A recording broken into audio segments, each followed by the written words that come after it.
Welcome to part 3 of the rover candidacy CAD video. We'll go ahead and take a look at our data panel over here. When I select the V3, it shows me my previous versions. And when I've saved in the past, it has allowed me to put in a comment. And I've said that this is when I created the item. Next time I saved it when I finished the framing joints. And the next time was the steering joints. If you look at when I was doing this to practice and try it out, if you look at all 23 versions, you can see that none of them are labeled. So you just kind of have to eyeball the little picture over here and see if you can tell what's going on. So it is much better, much more helpful to yourself and to your teammates if you'll go ahead and when you save something to make sure you put a comment in. So we finished up last time by finishing up our joints. So when I move this, it's got that nice motion back and forth. We kind of got our Ackerman steering set up. But the problem is I can keep rotating these joints farther than they can really go in real life. And I can do all sorts of crazy things. And that's not really what we want to happen. Come up here and hit revert so they go back to normal. I want to limit this so I can't do crazy things with it. So I come over here to the joints. And I just need to pick one of them. This is the top joint on the front crossbeam. You can see it kind of highlighted there. So we'll go ahead and select Edit Joint Limits. Close out of that so we got as much room as we can. So what I'm going to do is select Minimum. I'll come over here. One of these is highlighted in blue. I'm going to swing this around this way to negative 30 degrees. I'm going to grab the other handle, select that one, and swing it around the other way to positive 30. So go 30 degrees one direction, 30 degrees the other direction. And I can hit Animate, and it'll pivot back and forth to show me the range of motion that I've selected. Really and truly, this end is going to be captured over here, so the rest of it's going to maneuver. So when I hit OK, this is actually constrained over here. So when I rotate this, it rotates back and forth, but now there are hard end stops, and I can't rotate this any farther than I need to. Okay, so I can go back up here and reset that, and if I don't like those joints, right here this is a generic angle. There is no joint limit. With that symbol, you know that this is the one that we set our joint limits in. So I can come back here to Edit Joint Limits, and it's negative 30 and 30. I can click on either one of these. And if our limits are actually more like 25 and 25, then we can go ahead, change those and limit the joint that way. And now we'll be able to move a little bit less. Okay? And I only need to set joint limits for one of the joints since they're all connected to each other. The next thing we'll take a look at is doing a motion study. So up here in the assemble command, I can click on motion study, and it will bring up this box right here. So we'll go back to joint number 4. This is the joint that I want to study. So I'll select that one. And then we're going to go ahead and we're going to start adding in some values. And so I come over here. So I'll go ahead and select the different points on this curve.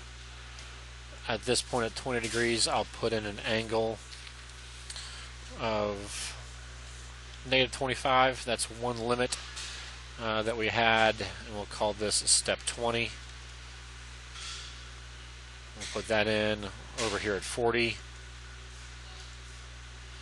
We'll put it back to 0. Basically, we're putting in the limits of what this thing can do. I'll hit enter for that one. Come over here to step 60. And instead of being at negative 25, we want to be at positive 25. And then at the end over here at 80, we want to come back to 0. Okay, and then I can come over here, I can cycle this thing on the repeat loop, and when I play this, my joint will just go back and forth. Starts at 0, goes to -20, back to 0, continues to +20, back to 0, and then it kind of goes ahead and just loops. And you can speed it up so it's crazy fast, or you can slow it down so it's reasonable. And that way we'll start adding some other stuff on here, and we can see if any of this movement is going to interfere with other objects in our design. So I'll go ahead and revert that, and then I'll go ahead and I will, if you ever need to see that again, come over here to joint 4 and select edit joint limits. Oh, that was the limits. If you ever need to edit it, you come over here to motion study, come up here to motion study, my bad, right click on it, hit edit, and it'll pull it up.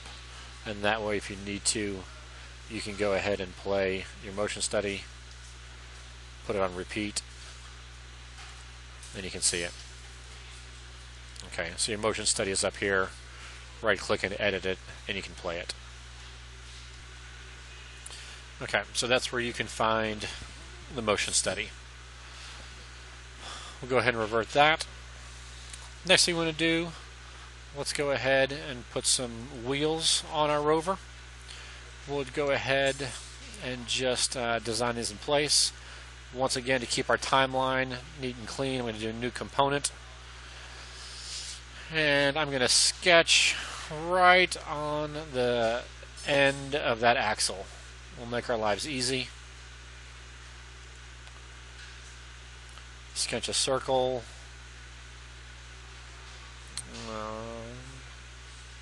And I need to project that circle into my sketch.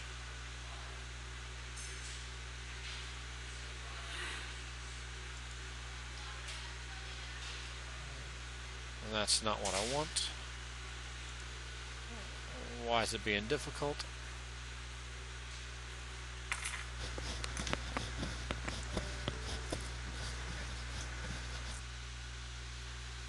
Okay, so I got a little impatient there.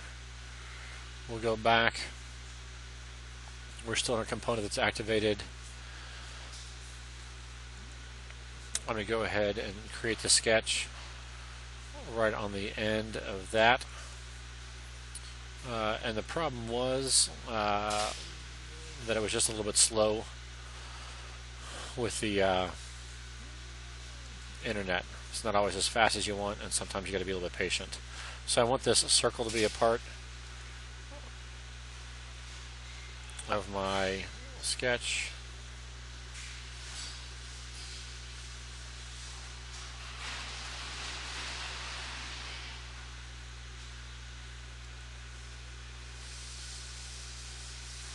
There you go. So I was able to select that body. So now that circle is on my sketch. And all I really need is the center point of that circle. So we'll go back to being flat like that. I'll fit it so I can see it in there. So now I can draw my circle for my wheel.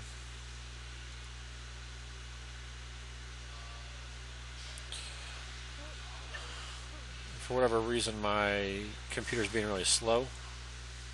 There you go.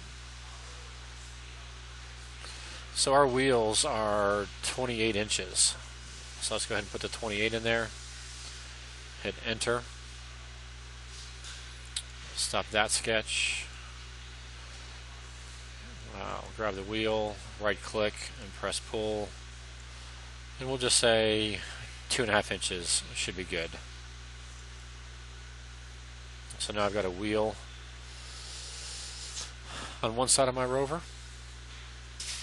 So I can come back here, activate the entire rover. I'm going to create a mirror. Pattern type, I want this component.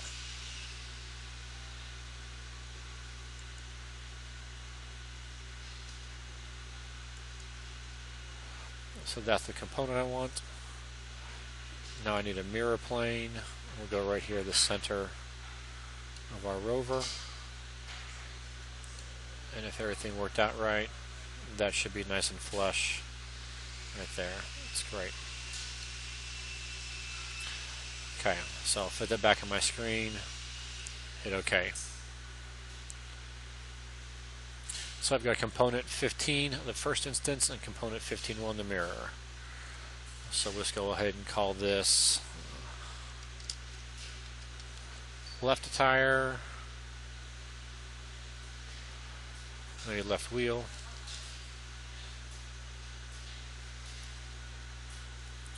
Come over here and call this right wheel.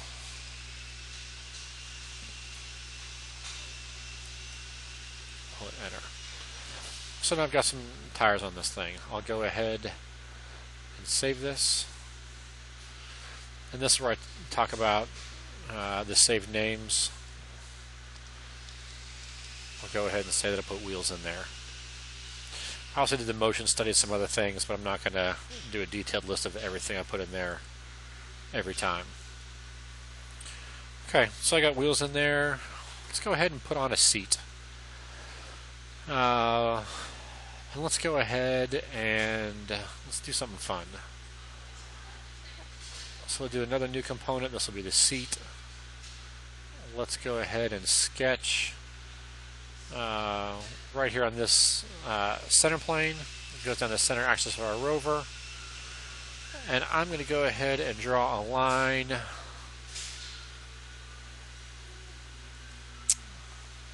we'll put it right here on the edge of the rover.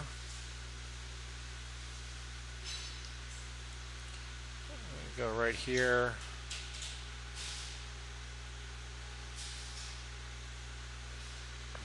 Make it 18 inches. We'll come up here and make another line. This will be the back of our seat. We'll make this 24 inches. We'll put these two lines.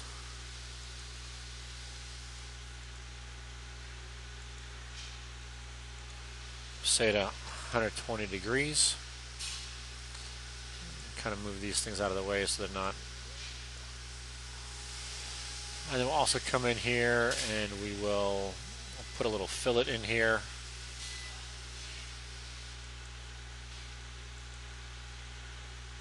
And that's a little bit too much. That's good. We'll just stick with 4 inches. I like that. A little 4-inch curve right there for our seat. We'll hit enter. I like that. Move that up there so you can see it. Okay, so that's just a line, but that's the line I want. So I'm going to go ahead, stop that sketch. I'm going to come along here, and I need another plane. I'm still in this component. So I'm going to do an offset plane. So I need to select, I'm going to select this face, if it'll let me. I'm going to slide this forward just so that it intersects this line. Doesn't really matter where it is. Okay. I'm going to sketch on this new plane that I made. I can see that. That's my line that I just made. I'm going to go ahead, do a center point rectangle. I want this to be 0.5 high. And then let's say we'll make our seat 18 inches wide. Okay. So I'm going to go ahead and stop that sketch. So now this is where we're going to have some fun. We'll come back here to create. We're going to use our sweep command again. This time it's the single path. Oh, no, single path is good. Profile. We want this guy. Select the path, and even though I'm in the middle of this path, I can tell it to go either one way or both ways. Distance 1 is one side of the path, and then the distance over here is the other side. So I can change this to be what percentage of this line I want it to go. If I just want it to go 50% of the way down that line, it'll go. If I want it to go the whole line, then I just put a 1. So just like that, I went ahead and made a seat. So how about that?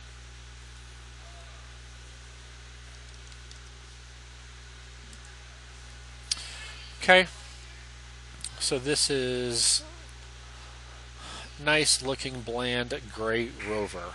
So let's go ahead and just add some color to it. Let's go ahead and make this thing look nice. If you hit the letter A on your keyboard, it'll pop up the appearance menu, and we can go ahead and paint our rover all sorts of fun colors, whatever makes you happy. Some of these you'll have to download. If you want a powder coat color, you can go up here to metallic, and we'll say, let's just paint. So let's instead of painting it, let's just go ahead and do metal.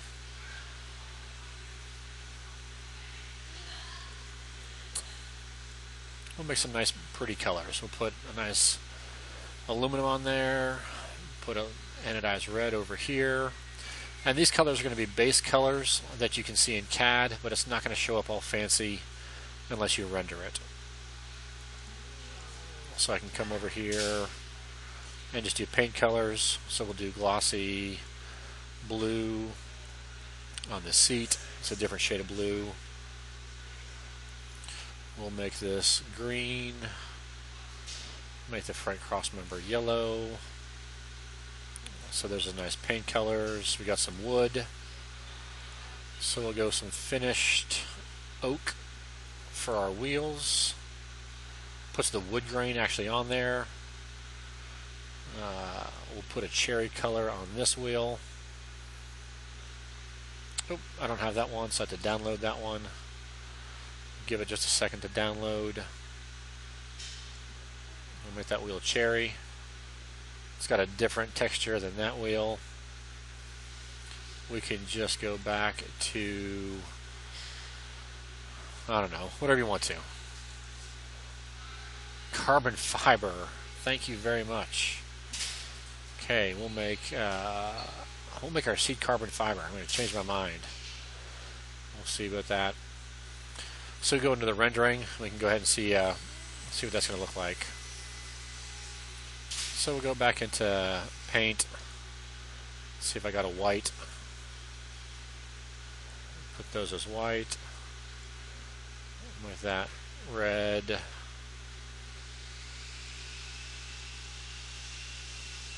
You don't have to do these same colors. You can do whatever you want to. But I want you to put some kind of color on all the different parts of your rover. Metal. Let's go back to bronze. Nice polished bronze on that axle. I shift around so I can see over on this side. We'll do the polished bronze. This would be great. So these are ones I've already used in this design. So these are just repeats. So I can just grab stuff that I've already got used. So everything's different colors. So this kind of looks like a hodgepodge. This is like our good old Frankenstein die. We'll fit this in there. So those are just appearances.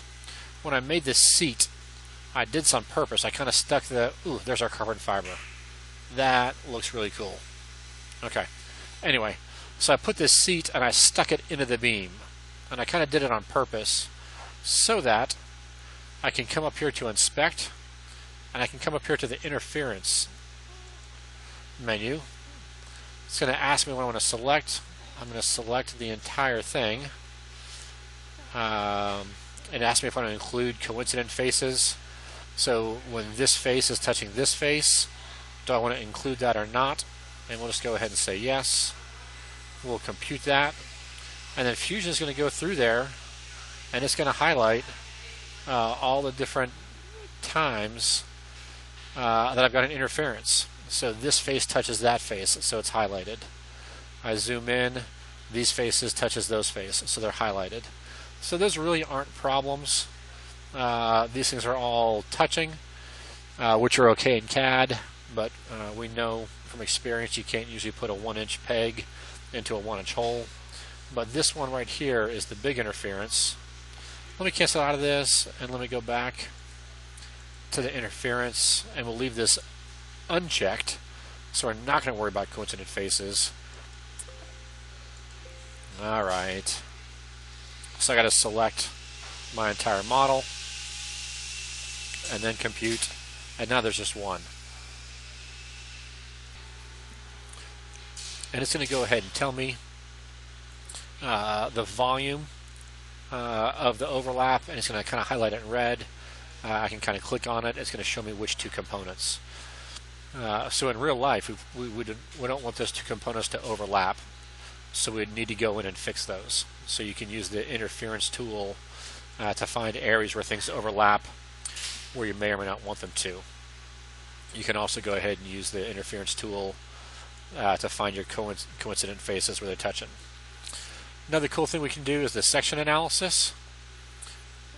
I just select a face, so I'll go ahead and just select the top of that wheel plate, and then it allows me to kind of slice through my entire model with this plane right here, and I can adjust where I see that plane. So it slices through not only the wheel but also the seat, and if I bring it down, I can see all these joints.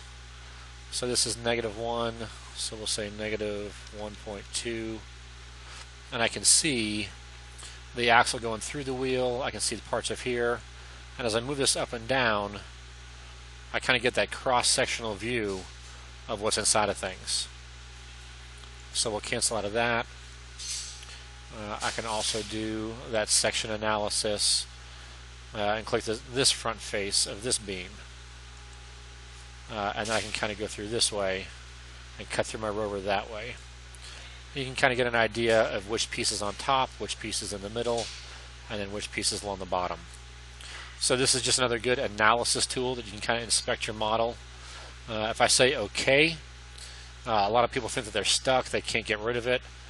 All you have to do is come up here to the analysis and turn this light bulb off, and it goes back to your normal model. But I can have that section analysis. I can come back. I didn't save it, but I can come back here and select this top face like we had before. Come down here and get part of this. Let me move in so I've got all of those things cross-sectioned. I'll say OK. So now I've got two different section analyses, this one or this one, and it only lets you light up one at a time.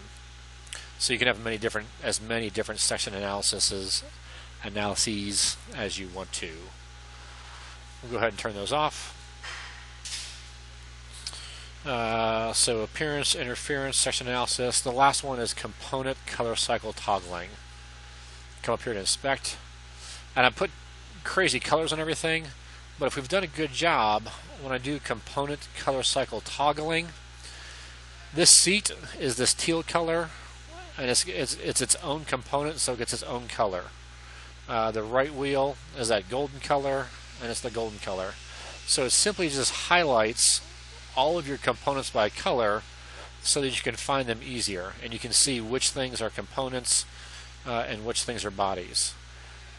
So inside this wheel box assembly, these components have different assemblies as well.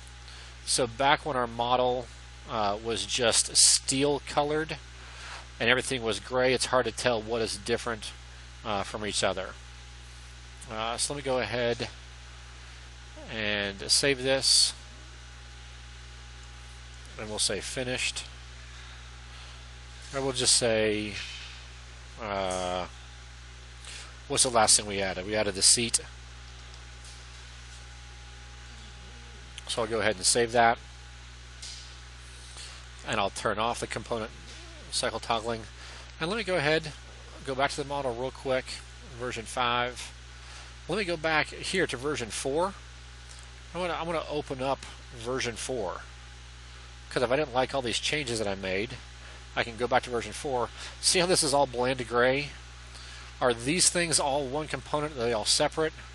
That's when I can come into component color cycling and see that these two blue things, that these are the same thing. This is the same. If I highlight that, that's part of the rear main beam. Okay, I'll expand that. That's the pivot brace. So this side and this side are the same component. It's not that there's a left chunk and a right chunk, but both parts of that brace are one component. I come out here further to the wheels, and this left wheel and this right wheel are different colors. They are separate components. So it's just a real good, helpful tool to help you analyze what's going on. And if I want to save this, I can come back here and promote this, and this will leapfrog it. I'll close this. So if I wanted to, I can promote this version. So it takes this forward and jumps up here, and now this is the current version if I didn't like that. I do like this, so I'll go ahead and promote that one again. And now it's version 7. So all I did was just kind of leapfrog. But you can go back and look at these different versions, and especially the names, and tell what's going on. So I hope this has been helpful as a way to understand how you can do different motion analysis. I never joined my wheels. Okay, so let me go ahead real quick and join the first component that I want to do is this guy connected to, I'm going to control this guy. And we're just going to do a rigid. It's going to lock that wheel into place. And then we'll come over here. We'll do a joint. I want that wheel to be joined to that. We'll say OK. Nope, and I might have needed to flip that. Yeah. So let me real quick go to that last joint. Let me flip it. So now the end is flush. Okay, so now my wheels are joined to my frame so that when I wiggle this, everything moves. This is where the motion study is going to come in handy. Because now that I've added a seat and now that I've added wheels, on Phineas, if you'll notice, our wheels hit our seat and this seat has absolutely torn up the wheels. So I can come in here to the motion study, edit the motion study, put it on loop, go ahead and play it, and this is just going to kind of rock back and forth, show me the motion from one extreme to the other, and now I can look at that and I can see, I can kind of move my motion study out of the way, but I can see if my wheels or my frame or any of these things, it's going to keep playing no matter what I look at it, and I can see what components of my rover are going to run into other components of my rover, and I can just see if there's anything I need to change. And when I look at it from the top, I see that this axle is really long compared to this axle, so I probably need to flip that wheel joint as well. Imagine that. I made a mistake. Happens all the time. So go back into joints. That was the next to last joint. This one over here. I need to flip that one as well. And say OK. And now I can see the end of that is flush with the wheel. And if I look at it from the top, now those wheel joints look the same length. And in fact, when I kind of highlight over this, I can see it goes through the wheel, and that one goes through the wheel. Okay, so I hope this was helpful to get you to understand how some of the CAD stuff works, the different things you can do, how to organize your design, not only to be helpful to yourself, but to other members on the team. Thanks. Have a great day.